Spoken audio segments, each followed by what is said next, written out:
Так, ну что же, приступаем к этой кровле. Справа-слева. Нагрузку будет нести норм. По центру метр.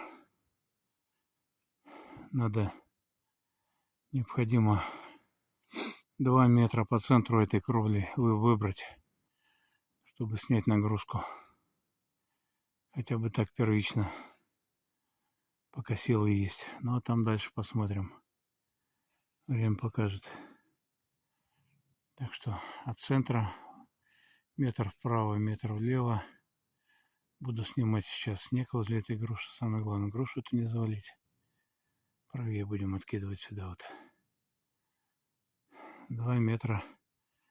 Длина крыши 10 метров. Да. Титанический труд предстоит. Но за сегодня не успею, конечно.